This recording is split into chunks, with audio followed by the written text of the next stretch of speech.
سألهم خزنتها ألم يأتكم نذير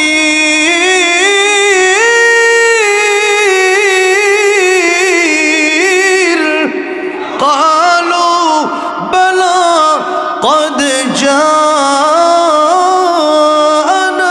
نذير الله বলছেন সাআলাহু জিজ্ঞাসা করা হবে খাজানাতুহা আলাম ইয়াতিকুম নাযীর তোমাদের কাছে কি ভীতি প্রদর্শনকারীরা যায় নাই? কোরআনের তাফসীর কি তোমাদের সামনে করা হয় নাই? তোমাদের সামনে কি জাহান্নামের ভয় দেখানো হয় নাই? তোমাদের কি জান্নাতের কথা বলা হয় নাই? তখন জাহান্নামের উত্তর দেবে কালু হ্যাঁ বালা হ্যাঁ, তারা বলবে হ্যাঁ কদ জাআনা নাযীর, ভীতি প্রদর্শনকারী আসছিল, বলেছিল জাহান্নামে কিন্তু যেতে হবে, নামাজ না পড়লে জাহান্নামে যাওয়া লাগবে, এই কাজ করলে জাহান্নামে যাওয়া লাগবে, সব বলছিল, কিন্তু ফাকাদ্দাবনা, আমরা অস্বীকার করেছিলাম।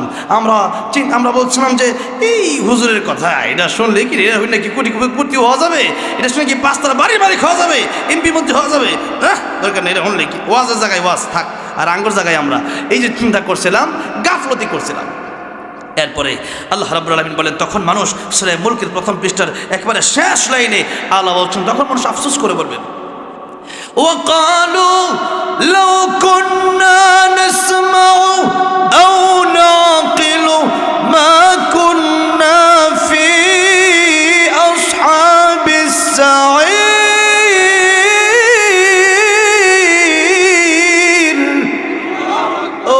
সেদিন যদি আল্লাহর কোরআনের কথাগুলো শুনতাম, সেদিন যদি আল্লাহর কোরআনের কথা শুনে যদি এটা বোঝার চেষ্টা করতাম, এটা কি বলে, এগুলা কি, এগুলো যে কথা বলতেছে এগুলো কি এমনি না, এগুলো আল্লাহর কোরআনের কথা বলা হচ্ছে, আল্লাহর কোরআনের কথা বলা হচ্ছিল, কিন্তু আমরা এগুলোকে ওই রকম বুঝি নাই, শুনি নাই, গুরুত্ব দেই নাই। যদি শুনতাম, যদি মানতাম, আজকে জাহান্নামে আসা লাগতো না। অতঃপর জাহান্নামে যাওয়ার পরে আল্লাহ বলছেন, সেই মানুষগুলা জাহান্নামী বান্দারা আল্লাহ রাব্বুল আলামিনকে ডাকা শুরু করে দিবে, রব্বানা আখরিজনা মিনহা ফাইন উদনা ফাইন্না যালিমুন ক্বালা ইখসাউ ফিহা ওয়া লা তুকাল্লিমুন রব্বানা আখরিজনা মিনহা, আয় আমাদের রব, আপনি আমাদেরকে জাহান্নাম থেকে একটু বের করে দেন না। আফা ইন উদনা ফাইন্না যালিমুন, আমাদেরকে আপনি আর জালেম পাবেন না, আমরা আর জালেম হব না, নামাজ ছাড়বো না, কোরআন ছাড়বো না, সুদ ঘুষ খাবো না। আল্লাহ তখন কি বলবেন? আল্লাহ তখন বলবেন ক্বালা ইখসাউ ফিহা ওয়া লা তুকাল্লিমুন, জাহান্নামে লাঞ্ছিত অবস্থায় পড়ে থাকো, জাহান্নামে অপদস্থ অবস্থায় পড়ে থাকো, ওয়ালা তুকাল্লিমুন, আমার সাথে আজকে কোনো কথা বলবা না, চুপ, কোনো কথা বলবো না, ডাকবো না। দুনিয়াতে ডাকার জন্য সুযোগ দিয়েছিলাম, ডাকো নাই, আর এখন ডাকো। এই আলোচনাগুলা অনেকের কলিজায় লাগেও না, লাগে, লাগবে না। আল্লাহ বলবেন জাহান্নামে এসে ডাকোস, চুপ, ডাকবি না, কোনো কথা বলবি না, ওখানে বৈশা বৈশা নামাজের সময় নামাজ পড়স না, আমি আল্লাহ ডাকস নাই, ও জাহান্নামে গেছো, এখন এখন আর কাজ হবে না, এখন আর কাজ হবে না, ওই জাহান্নামে আসো দেবে পড়ে থাক, ডাকবি না, আমি আর আমার ডাকবি না। এই জন্য ওই পরকালে আফসোস করে লাভ নাই, আফসোসটা দুনিয়া থেকে নিয়ে যান, আমলটা দুনিয়া থেকে করে যান। এবার আসুন, এবার বলি, জান্নাতীরা জান্নাতে যাওয়ার পরে জাহান্নামীদেরকে জিজ্ঞেস করবে, প্রশ্ন করবে, কেন জাহান্নামী গেল? এটাই আজকে আমার মূল আলোচনা। 4টা কারণ বলে শেষ করে দেব, অল্প সময়, আর 20 মিনিট। আল্লাহ রাব্বুল আলামিন বলছেন, ফি জান্নাতি ইয়াতাসাআলুনা আনিল মুজরিমিন, জান্নাতীরা জান্নাতে চলে যাওয়ার পরে, জাহান্নামীরা জাহান্নামে চলে যাওয়ার পরে জাহান্নামীদেরকে প্রশ্ন করবে, ইয়াতাসাআলুনা আনিল মুজরিমিন, জাহান্নামীদেরকে প্রশ্ন করবে, মা সালাকাকুম ফি সাকার, জাহান্নামে গেলা কেন তোমরা? একসাথে চলতাম, একসাথে ব্যবসা করতাম, খেলতাম, পড়তাম, জাহান্নামে গেলা কেন? একে একে শুরু হচ্ছে, 4টা কারণ শুরু হচ্ছে একটা একটা করে। আল্লাহ বলছেন তখন জাহান্নামীরা 4টা উত্তর দেবে। 1 নম্বরে জাহান্নামীরা উত্তর দেবে, ক্বালু লাম নাকু মিনাল মুসাল্লিন, নামাজ পড়ি নাই, নামাজ পড়ি নাই। নামাজ না পড়ার কারণে আজকে আমাদের জাহান্নামের শোনা গেল। তোমরা জান্নাতে গেলে নামাজ পড়ার কারণে। আর 1 নাম্বার কারণ ছিল নামাজের সময় নাক ডেকে ঘুমাইতাম। নামাজের সময় মসজিদ হয়েছে, মুসল্লি বরে, ফজরের সময় বরে, মুসল্লি বরে বলে না, বলতো কেমনে? হ্যাঁ, মুসলমান হয়েছে বাপ মার ঘর থেকে ইসলাম পাইছি। বেলালের মতো কষ্ট তো করি নাই, খাব্বাব খুবাইবের মতো কষ্ট তো করি নাই, সাহাবায়ে কেরামদের মতো কষ্ট তো করি নাই, সুমাইয়া রাদিয়াল্লাহু আনহার মতো কষ্ট তো করি নাই। ওইভাবে রক্ত দিয়ে যারা ইসলাম আনছে তারা বুঝছে ইসলাম কি জিনিস। আর আমরা ইসলাম মুসলমান, ওয়াজ মাহফিল হয় গানের ভিতরেও যা, মসজিদ হয় মন্দিরেও যা, কথা কোন ঠিক না বেঠে? এই জন্য নামে মুসলমান হলেই হবে না, কাছেও মুসলমান হতে হবে। নামে মুসলমান, কোটি কোটি মুসলমান জাহান্নামে চলে যাবে নামে মুসলমান হওয়ার কারণে। এবার আসেন, তাহলে জাহান্নামের 1 নম্বরে কোন কারণে জাহান্নামে যাবে? ওই যে মাশাআল্লাহ একজন শ্রোতা পাওয়া গেছে, ভালো। আবার জোরে বলেন, কোন কারণে জাহান্নামে যাবে? নামাজ না পড়ার কারণে। এবার নামাজ নিয়ে একটু লম্বা আলোচনার 3 আয়াত নিয়ে একবারে সংক্ষিপ্ত করবো। নামাজ যেহেতু মসজিদের উদ্যোগে মাহফিল, মসজিদ হইল বড় টাইলস দিয়ে মসজিদ করলেন, নামাজে নাই, কিয়ামতের আলামত। মসজিদ হবে বড় বড়, নামাজে কইটা পাওয়া যাবে না। মসজিদ করলেন অনেক বড়, নামাজে না। আমি যে কয়েক মাস আগে সৌদিতে গেছিলাম, মানে খেজুর কিনতে গেছিলাম, আজওয়া খেজুর, অনেক ভিতরে বাগানে ব্যবসার জন্য। তো ওখানে খেজুর কিনতে যখন গেলাম, খেজুর কিনতে প্রায় 2-250 কেজি খেজুর কিনছিলাম। তো সেখানে যাওয়ার পরে দেখি খেজুরের গাছের, মানে খেজুর বাগানের ভিতরে একটা মসজিদ। মসজিদটা কি দিয়ে বানাইছে? খেজুর পাতার, মানে খেজুর পাতা দিয়ে মসজিদ বানাইছে। আর ওই মসজিদ নামাজের সময় হয়ে গেছে, মসজিদ ভরে গেছে। সুবহানাল্লাহ, এত বড় মসজিদটা ভরে গেছে, খেজুর একটা খেজুর বাগানের মাঝখানে মসজিদটা ভরে গেছে না মুসল্লি দিয়া। খেজুর পাতার মসজিদ, মুসল্লি ভরে যায়। আর আমাদের কত দামি দামি মার্বেল দিয়া, টাইলস দিয়া, এসি দিয়া, এরপরে দামি দামি পণ্য সেই মসজিদে লাগানোর পরেও মসজিদে মুসল্লি পাওয়া যায়। মসজিদ কি দেশে কম নাকি? যা মসজিদ আছে না, কিন্তু এরপরেও আমরা সেই মসজিদে ফজরের সময় মুসল্লি খুঁজে পাওয়া যায় না। তাহলে মসজিদ বড় করলাম কিন্তু নামাজ পড়লাম না, কি মনে করেন জান্নাতে যাওয়া যাবে না? তাহলে 1 নম্বরে নামাজ না পড়ার কারণে জাহান্নামে চলে যাওয়া লাগবে। নামাজ 5 ওয়াক্ত, নামাজি 5 প্রকার, নামাজির ফলাফল 5 প্রকার। নামাজ কয় ওয়াক্ত? নামাজি কয় প্রকার? নামাজের ফলাফল কয় প্রকার? 5 নম্বর থেকে 1 নম্বর পর্যন্ত যাই। যদিও এই 5টা কইতে 5 ঘন্টার দরকার, কিন্তু 5 মিনিটে কইলাম ইনশাআল্লাহ, ঠিক আছে?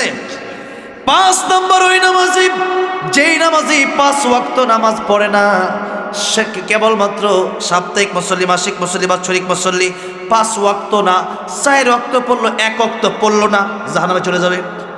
এত সহজ জান্নাতে যাওয়া নাকি? 5 ওয়াক্ত নামাজ, 4 ওয়াক্ত পড়লো, 1 ওয়াক্ত পড়লো না, কেন? আল্লাহ যদি এই হিসাব নেন জাহান্নামে। 1 ওয়াক্ত কেন পড়লেন না? তাহলে মুসা আলাইহিস সালাম একবার তার কাছে একটা মহিলা আসলো, আল্লাহর পয়গম্বর, আমি জেনা করেছি, আমার একটা বাচ্চা হয়েছে, আমি তার হত্যা করে ফেলেছি, এখন কি হবে? আমার চেয়ে খারাপ কেউ আছে? নবী কয়, তোমার চেয়ে খারাপ কেউ নাই। এবার জিবরাইল আমিন ডাক দিয়ে কয়, আল্লাহ জানাইছে এই মহিলার চেয়ে আরো বেশি খারাপ, যে নামাজ পড়ে না। এই মহিলার চেয়ে আরো বেশি খারাপ, এই জেনাকারী মহিলার চাইতে, এই হত্যাকারী মহিলার চাইতে আরো বেশি খারাপ, যে নামাজ পড়ে না। নাউজুবিল্লাহ বলে। সেই নামাজ আমরা পড়ি না, আর এটাকে আমরা গুনাহ মনে করি না। দিনের পর দিন চলে যায়, নামাজ পড়ি না। জুমা পড়তেছেন, জুমা কার জন্য? যে 5 অক্টোবর হেয়ার জন্য জুমা। একজন 5 কেজি গোস্ত কিনলে বেড়া গোস্তওয়ালা কয় আমি আধা কেজি ফ্রি দিব। একজন গিয়া কয় 5 কেজি কিনতাম না, আধা কেজি ফ্রি দিয়ে লাও ফ্রি। কয় বেড়া তোমার লাগে আধা কেজি না, 5 কেজি কিনলে এর লাগে আধা কেজি ফ্রি। কথা ঠিক না বে? ঠিক। 5 কেজি কিনলে, 5 কেজি না কিনলে আধা কেজি দরকার নাই। সারা সপ্তাহ খবর নাই, জুমাত গেছেন, না, ওই 5 ওয়াক্ত না, তো 1 ওয়াক্ত না পড়ার কারণে আপনাকে জানান যে কত লক্ষ বছর চলবেন আল্লাহ জানে। 1 ওয়াক্ত না পড়ার কারণে কয় মিনিট জ্বলতে পারবেন, কয় মিনিট জ্বলতে পারবেন জানুন, কয় মিনিট। খালি কানলে হবে মাহফিলে এসে নামাজ না পড়লে? কিসের কান্দাকান্দি? মাহফিলে নামাজ নাই, খালি কান্দেন, কিসের লাভ নেই, নামাজ পড়তে হবে। আমার মাদ্রাসায় গাজীপুর এক বাচ্চা, 4 জন বাচ্চারে মানে দাঁড় করাইছি, পড়া পারে না।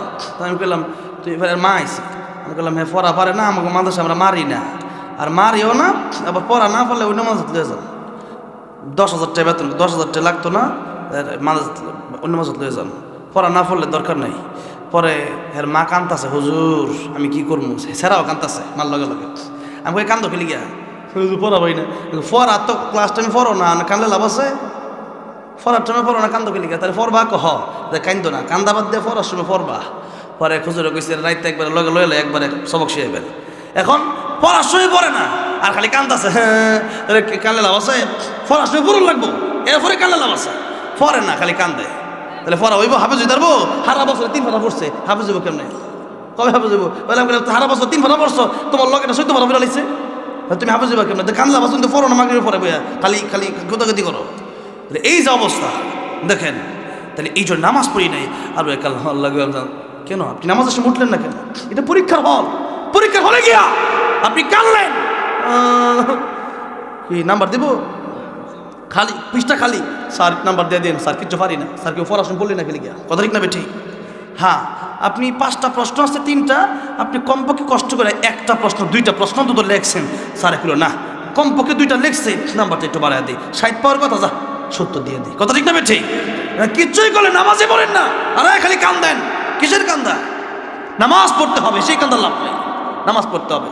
হ্যাঁ, তবে আল্লাহ রাব্বুল আলামিনের কাছে বুঝলে তওবা করতে হবে যে আল্লাহ আর নামাজ ছাড়বো না, ওইটাই তওবা কয়। কোনটা তওবা কয়? আগেও পড়ি নাই, এখন কাইন্দে গেলাম, কালকে ফজরটাও পড়বো না, এটা তওবা কয় না। চিরজীবনের জন্য ওই গুনাহ বাদ দিয়া এখন থেকে ভালো হয়ে ওই নামাজ আমাকে ধরতে হবে, আবার ওইটাই তওবা কয়। কিন্তু মুসলমান আজকে কাজের কাজ করি না, মনে করি আল্লাহ মনে এমনি মাফ করে দিব। আল্লাহর নাম যেমন রহমান রহিম, আল্লাহর নাম তেমন কহার। তওবা যদি আপনার নসিব না হয়, পশ্চিম দিকে সূর্য উঠলে আর তওবা কবুল হবে না, মৃত্যুর গড়গড়া শুরু হইলে আর তওবা কবুল হবে না। কখন কার মৃত্যু চলে আসে এটা কি বলা যায়? বলা যায় না। সেই জন্য কখন কার মৃত্যু চলে আসে বলা যায় তো যায় না, তাই ভালো এখন হতে হবে, 10 দিন 20 দিন পরে নয়, এখনই তো মালাকুল মত আসতে পারে। ওই যে 2 দিন, এই শুক্রবারে একজন খতিব জুমার খুতবাতে দাঁড়াইছে, মারা গেছে। রংপুরে গাইবান্ধার এক আলেম ফরিদুল ইসলাম সাহেব এক আলোচনায় বসছে, আলোচনা করতে করতে স্টেজে মারা গেছে। তো এইরকম ঘটনা তো আমার বেলায় করতে পারে, আপনার বেলায় করতে পারে। বগুড়া একটা মাহফিলে প্রতি বছর আমাকে দাওয়াত দেয়, সেই মাহফিলটা এই বছর আমাকে বললো হবে না। আমি বললাম কেন? মাহফিল তো প্রতি বছর হবে। এটা বললো যে লোক টাকা দেয় ওই লোকটাই নাই। আজকে জাকির ভাই যদি মারা যায় আগামী বছর মাহফিল নাও হইতে পারে। এই লোকটা অনেক বড় একটা উদ্যোক্তা, এই মাহফিলটা করার পিছনে ওনার অনেক বড় একটা অবদান আছে। এই লোকটা নাম মারা গেলে দেখা গেছে মাহফিল নাও হইতে পারে। তো লোকটা বললো যে উনি নাই, আর হবে না, সেই লোকটা মারা গেছে, আল্লাহ ভেস্ত নসিব করেন, বলে আমিন। তাহলে সেই লোকটা মারা গেছে, বলে হুজুর মাহফিল হবে না, লোকটা মারা গেছে, এইসব লাভ নেই। এই তো মরণ, যাইতে যাইতে মানুষ মরে যায়, বসতে বসতে দেখতে দেখতে মরে যায়। দেখছেন লোকটা, একটা যুবক, কি যে কথা বলতেছি, কালকে দেখবেন একজন নাই হয়ে যেতে পারে, এখান থেকে মোটরসাইকেল হয়ে গেছিল, অ্যাক্সিডেন্ট হয়ে শেষ।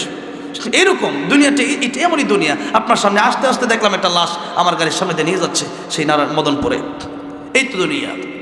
সেই মানুষটা তো আমার মতো ছিল। আমার ভাইরা, তাহলে এই কাল কেমন করলে হবে না, 10 দিন 20 দিন পরে ভালো হবো, এই ভালো হবো, 10 দিন 20 দিন পরে নামাজ পড়বো, এইরকম চিন্তা করলে কিন্তু বিপদ, কথা ঠিক না বেঠি? বিপদ। আল্লাহর নবী বিশ্ব নবীর রহমাতুল লিল আলামিন তিনি বলেছেন, আমার সাহাবীরা রে, মালাকুল মউত যদি আমার কাছে আসে, অনুমতির প্রয়োজন আছে রে। মালাকুল মউত যদি আমার রূহ বের করে, অনুমতির প্রয়োজন আছে। এরপর আমি নবী বলতে পারি না, নামাজের পরে ডান দিকে সালাম ফিরাইয়া বাম দিকে সালাম ফিরাতে পারবো, এতটুকু গ্যারান্টি আমি রহমাতুল লিল আলামিন নবী হয়েও তোমাদের দিতে পারি না। নবী যদি জীবনের গ্যারান্টি দিতে না পারেন, আমি আপনি দিতে পারবো? যেই নবীর সম্মান আল্লাহর পরে যার মর্যাদা, সেই নবী জীবনের গ্যারান্টি দিতে পারে না। নবী বলেন, আমার ডাইন দিকে আসসালামু আলাইকুম রহমতুল্লাহ কিয়া বাম দিকে যে মাথা ফিরামু, এই গ্যারান্টি আমার নাই। তা নবী যদি গ্যারান্টি না থাকে, আমার আপনার আছে নাকি? নাই। তাহলে তওবা করতে হলে এখন, আজকে এই মাহফিলে বসে আছে, এখনই করে নেন, এখন তওবা করতে হবে। নামাজি হতে হলে এশা যারা পড়ছেন না, এখন বাড়ি গিয়ে এশা পইরা সূরা মুলুক পড়ে ঘুমাবেন। সূরা মুলুক যারা পড়বে প্রতি রাতে এশার পরে, এই সূরা মুলুক তাদের জন্য সুপারিশকারী হয়ে যাবে। শুধু সুপারিশকারী নয়, কিয়ামত হবে তাদের জন্য ঝগড়া করবে, আল্লাহ প্রতি রাতে সূরা মুলুক পড়ছে, আজকে আমি সূরা মুলক, তার অনেক গুনাহ বেশি, ঠিক আছে অনেক গুনাহ, সে জান্নাতের উপযুক্ত, কিন্তু এশা পইরা সে সূরা মুলুক পড়তো, আমি কোরআন তার পক্ষে আজকে আসি।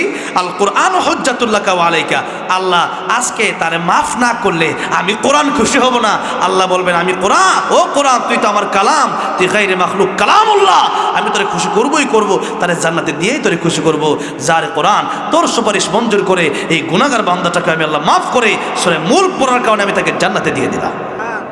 সূরা মুলক প্রতি রাতে তেলাওয়াত করবেন। কোন সূরা? সূরা মুলক রাতে তেলাওয়াত করবে। আরেকটা হচ্ছে 5 ওয়াক্ত নামাজের পরে আয়াতুল কুরসি, 5 ওয়াক্ত নামাজের পরে আয়াতুল কুরসি পড়তে হবে। তাইলে নবী বলেন মরতে দেরি জান্নাতে যাইতে দেরি না। জোরে কোন সুবহানাল্লাহ। 5 ওয়াক্ত নামাজের পরে আয়াতুল কুরসি পড়বেন তো ইনশাআল্লাহ। জোরে বলেন ইনশাআল্লাহ। আমার ভাইরা, আমার ভাই, তাহলে বলছিলাম 5 নাম্বার নামাজি, যেই নামাজি নামাজ 5 ওয়াক্ত পড়ে না, মন চাইলে পড়ে, মন চাইলে পড়ে না, আল্লাহ কই উদখুলু ফিস সিলমি কাফা, পরিপূর্ণ পড়ো। দেখা গেছে মনে করেন যে এশার নামাজ 4 রাকাত, আপনি 3 রাকাত পড়ছেন, যার 1 রাকাত আজকে বাদে দিলাম, কয় রাকাত হবে? 1 রাকাত হবে না। কথা ঠিক না ঠিক? মানে আল্লাহ 4 রাকাত বলছে, ফজরের ফরজ নামাজ 2 রাকাত, আমরা চিন্তা করলাম আজকে আমি 10 রাকাত পিরালাই, নামাজ হবে? হবে না। কেন? আল্লাহ 2 বলছেন, 2 পড়তে হবে। আল্লাহ যেন বলছে ওইভাবে, বেশি করা যাবে না, শিরকও করা যাবে না, বেদাতও করা যাবে না। আমার ভাইরা, আমার বাবাজিরা, তাহলে নামাজ 5 ওয়াক্তই পড়তে হবে, না হলে 5 নাম্বার সিরিয়াল নামাজির জন্য দুজক অপেক্ষমান। 4 নাম্বার নামাজি ওই নামাজি নামাজ 5 ওয়াক্তই পড়ে, কিন্তু নামাজ ঠিকঠাক পড়ে না। যেমন কোরআন শরীফ পারে না, যেমন ওযু গোসল জানে না, নামাজ পড়ে কিন্তু ওযু গোসল জানে না, নামাজ হবে? অনেকেই আমার দেশে গোসল করে, গোসল একবারে ফেস ওয়াশ মেরে মুখটা গালমাল ছিলা লাইব, আর শ্যাম্পু মাইরা চুল উড়ায় না কুতুরি, আর মনে করেন যে সাবান মারতে মারতে মারতে অবস্থা খারাপ। আর অন্ত গোসল করে লাগে না শীতের দিন, কথা ঠিক না ঠিক? অন্ত গোসল করলে আরেক জ্বালা, সেটা গোসলই করে না অনেকেই। এখন দেখা গেছে যে গোসল করলে, গোসলের ফরজ আছে না নাই? গোসল ফরজ হয়ে গেলে, এখন গোসল যে ফরজ আছে অনেকে ফরজ জানেই না, কুলিও করে না, নাকে পানিও দেয় না, ভালো করে সাবান মাইকা এরপরে জায়গা মসজিদে যে গেলেন, তাহলে কি মনে করেন নামাজ হবে? নামাজের জন্য পবিত্রতা শর্ত, আপনি তো পবিত্র হইতে পারেন নাই। আরেকটা হাদিস বলি, নবীজি একবার যাচ্ছেন 2টা কবরের পাশ দিয়ে, আগেই বলছিলাম নবীজি কবরের আযাব দেখতেন। আল্লাহর নবী বিশ্ব নবী রাহমাতুল লিল আলামিন বললেন, সাহাবীরা, এই 2টা কবরে আযাব হচ্ছে। একটা কবরে আযাব হয় অপবিত্র থাকার কারণে। কিভাবে অপবিত্র থাকতো? সে ব্যক্তি পেশাব থেকে বাঁচত না। এর কয়েকটা ব্যাখ্যা মুহাদ্দিসিনে কেরামগণ করেছেন। 1 নম্বর ব্যাখ্যা, ওই লোকটা হয়তো রাখা ছিল ছাগল গরুর গেছে। 2 নম্বর ব্যাখ্যা, পেশাব করার সময় পেশাবের সিটা তার গায়ে এসে লাগছে। অনেক সময় পেশাব করার রাস্তাঘাটের পাশে আমরা কোথাও বসি না, ক্ষেত খামারে, তো বসতে দেখা গেছে এমন জায়গায় পেশাব করতেছেন, পেশাবও করতেছেন, অনেকে দাঁড়ায় করলে তার বেশি সিটা লাগে, কথা ঠিক না ঠিক? দাঁড়ায় পেশাব করতে, তো সিটা এসা বিভিন্ন জায়গায় কাপড়ে আপনার শরীর লাগতেছে। তো এখন কাপড় পাক, শরীর পাক, নামাজের জায়গা পাক, শরীর পাক, কাপড় পাক, নামাজের জায়গা পাক, তাহলে শরীরও পাক হলো না, কাপড়ও পাক হলো না, আপনি নামাজ হবো কেমনে? না পাক তো আপনি এই যে পেশাব করতেছেন, সাবধান হইলেন না।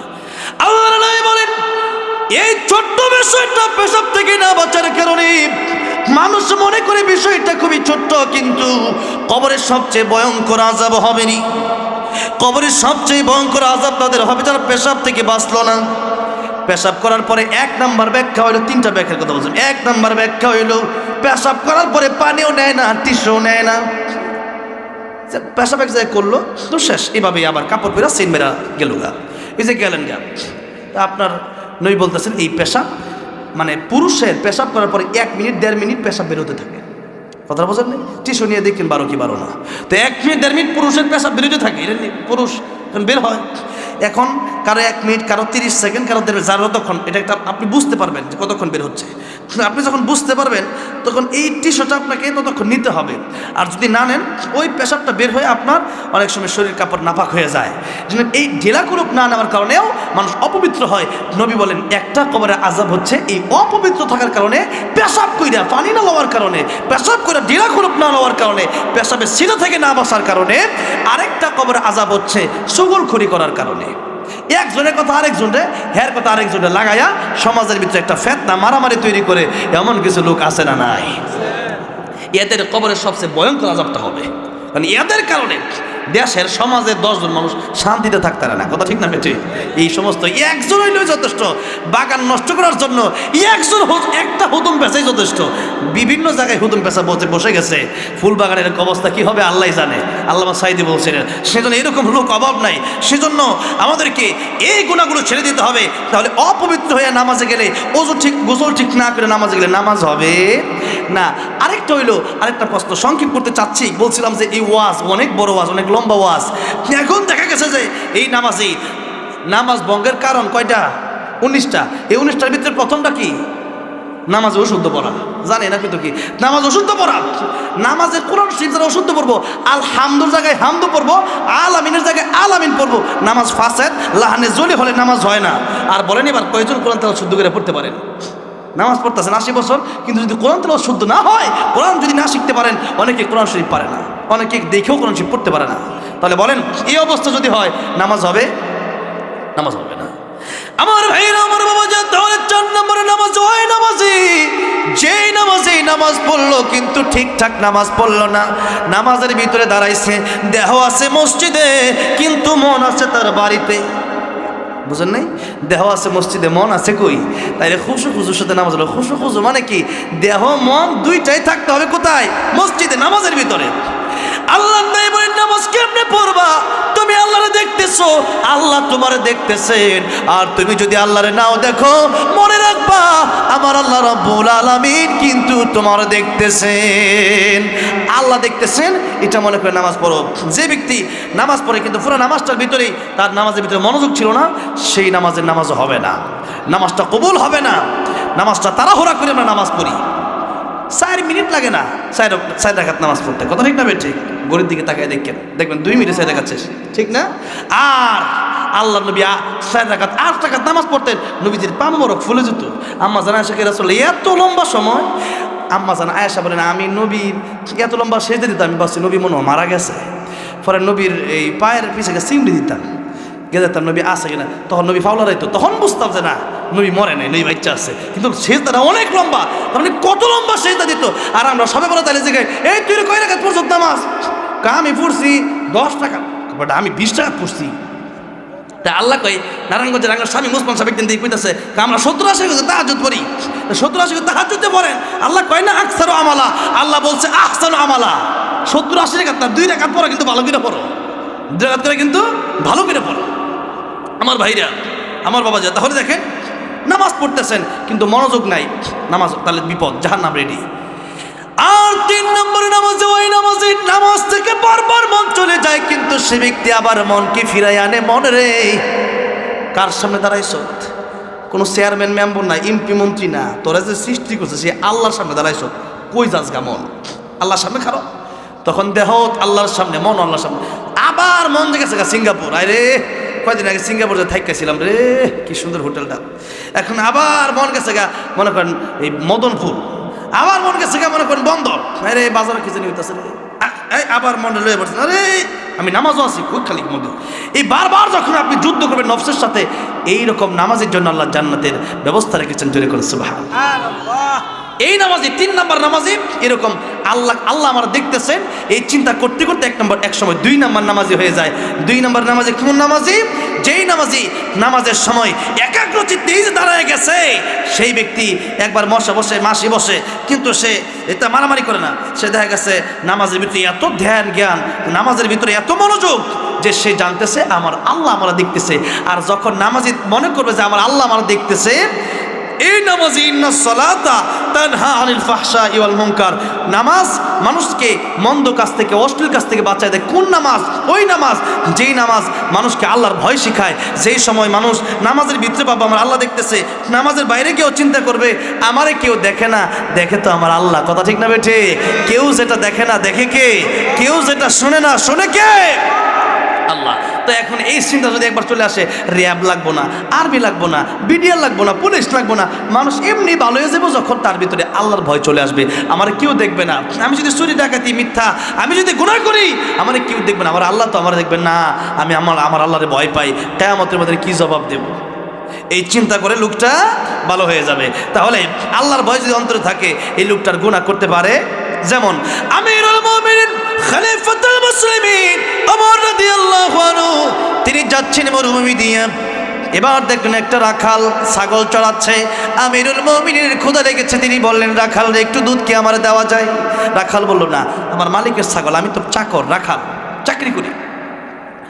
আমিরুল মুমিনিন বললেন পরীক্ষামূলক, তিনি বললেন একটা ছাগল আমার কাছে বিক্রি করে দাও, ছাগলের টাকাটা তুমি খেয়ে ফেলবা, মালিক জানবে না। রাখাল কে আমার কি ব্যাককল হয়েছে নামনে, আমি তো লম্বা মানুষ, কামটা করলেন কি করছি? আমিরুল মুমিনিন চিনে না, আপনার কাছে ছাগল বেচতাম আর আমার মালিক রেখে আমি ফাঁকি দিয়া এই ছাগলের টাকা খায় লাইতাম, আপনি আমার কি বেকুব মনে করছেন? ও মুসাফির, আমার কেউ দেখবে না, আমার মালিক হয়তো আমার মালিক দুনিয়াতে ফাঁকি দিতে পারি, কিন্তু কিয়ামতের যখন যেদিন উঠবো সেদিন আমার মালিকের মালিক আল্লাহর কাছে আমি কি জবাব দেব? আল্লাহু আকবার। তাহলে আল্লাহর ভয় যার ভিতরে আছে সে প্রকাশ্য গুনাহ করতে পারে না, গোপনেও গুনাহ করতে পারে। বান্দা তো সবসময় আমরা আল্লাহ দেখতেছি, আল্লাহ নাহনু আকরাবু ইলাইহি মিন হাবলিল ওয়ারিদ, বান্দা তোর শাহরগ যত কাছে তার চেয়ে বেশি আমি আল্লাহ তোর কাছে, জোরে করে সুবহানাল্লাহ।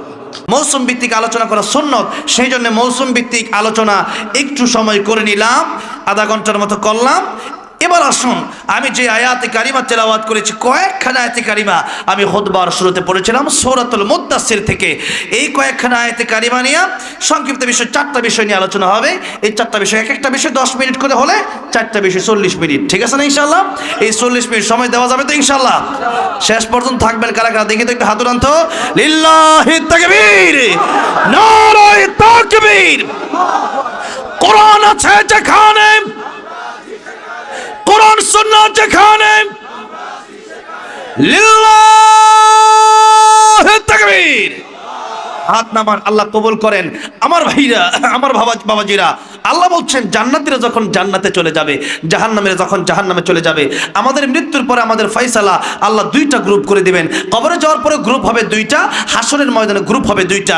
এই দুনিয়াতে শত শত দল থাকতে পারে, কিন্তু আল্লাহ রাব্বুল আলামিন বলেন তোমাদের মৃত্যুর পরে তোমাদের দল হবে 2টা। মৃত্যুর পরে দল হবে কয়টা? 2টা।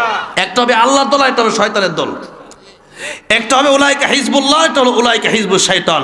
আল্লাহ বলেন একটা ফারিকুন ফিল জান্নাহ আর একটা ফারিকুন ফিস সাঈর, একটা জান্নাতি দল আর একটা জাহান্নামী দল। আমরা যেতে চাই কোন দলে? আমরা যেতে চাই কোথায়? জান্নাতে। জান্নাত যে ব্যক্তি পেয়ে গেল তার কোনো টেনশন আছে? আর টেনশন নাই। তাই আল্লাহ বলছেন ফামান যুহজিহা আনিন নার ওয়া উদখিলাল জান্নাতা ফাকাদ ফাজ, যদি তুমি জাহান্নাম থেকে বেঁচে জান্নাতে যেতে পারো তাহলে তুমি সবচেয়ে সফল কাম। আর দুনিয়াটা আমাল হায়াতুদ দুনিয়া ইল্লা মাতাউল গুরুর, এই দুনিয়াটা তোমার জন্য ধোঁকা ছাড়া কিছু নয়। যা কিছু দেখতেছো এগুলো ধোঁকা, এগুলো তোমার সাথে কবরে যাবে না। সুতরাং কবরে আসো, আমল নিয়ে আসো, জান্নাতে আসার জন্য যে যে কাজ করা দরকার ওই কাজ করে আসো, জাহান্নাম থেকে বাঁচার জন্য যে যে কাজ করা দরকার ওই কাজগুলো করে আসো। এবার আসলে একে একে আমরা শুনবো কি কি কারণে জাহান্নামে যাওয়া লাগবে। 4টা কারণ আজকে বলবো, অনেকগুলো কারণ আছে, যে 4টা কারণ আল্লাহ নিজে এই আয়াতগুলোর ভিতরে বলছেন। সেই আয়াতগুলো থেকে আজকে 4টা কারণ বলবো। ওই 4টা কারণ আমাদেরকে বুঝে শুনে আমল করতে হবে, জাহান্নাম থেকে বেঁচে জান্নাতে যাওয়ার জন্য সেই 4টা বিষয় আমাদেরকে গুরুত্ব সহকারে শুনতে হবে। এবার আসুন আল্লাহ রাব্বুল আলামিন কি বলতেছেন। তবে একটু আগে আবার বলে দেই যে এখন আপনারা এই আলোচনা শুনছেন, এই আলোচনা শোনার পরে যদি আপনি মনে করেন যে আমি এই আমল করব না, তাহলে ক্ষতিটা, লসটা নিজেরই হবে নাকি আমার হবে? আপনার নিজের হবে, কথা ঠিক না ঠিক? আমি বলে দিলাম ভাই এই যে ডান দিকে রোড একটা গেছে, এখান দিয়ে যদি আপনি মেইন রোডে ওঠেন রোডটা ভালো, আর বাম দিক দিয়ে যদি যান তাহলে কিন্তু ডাকাতের কবলে পড়তে পারেন। এখন আপনি এরকম ওই যে কয়েকদিন আগে 2500 গেছে এক মাহফিলে, তো আমার বললো রোড কিন্তু 2টা, এই দিকে কিন্তু ডাকাতি হয়। তাহলে এরকম যদি আপনাকে আমি সতর্ক করে দিলাম যে আপনি বাম দিকে গেলে আপনাকে ডাকাতি ধরতে পারে, আপনার মোবাইল, ঘড়ি, টাকা পয়সা সব ডাকাতে নিয়ে যাবে। এখন আপনি চিন্তা করলেন যে হুজুর বলছে, হুজুরের কথা আমারটা মানলে মানবো, না মানলে নাই, তাতে কি হয়েছে? এখন বাম দিকে আপনি ওই দিকেই যাবেন, না আমি ওই দিকেই যাবো, কার কি হয়েছে? এখন গেলেন, যাওয়ার পরে ডাকাইতে সব রাইখার 2টা ফার মেরে দিল। এখন কি মনে করেন এই ক্ষতিটা কি আমার হয়েছে না আপনার নিজের হয়েছে? নিজের ক্ষতিটা হয়েছে, কথা ঠিক না ঠিক? কেন? আপনি আমার সতর্কতা শোনেন নাই। ঠিক তেমনিভাবে এই আজকের মাহফিল সম্পর্কে আপনাদেরকে প্রশ্ন করা হবে, আজকের মাহফিল সম্পর্কেও প্রশ্ন হবে। কিভাবে? সূরা মুলকে আল্লাহ বলছেন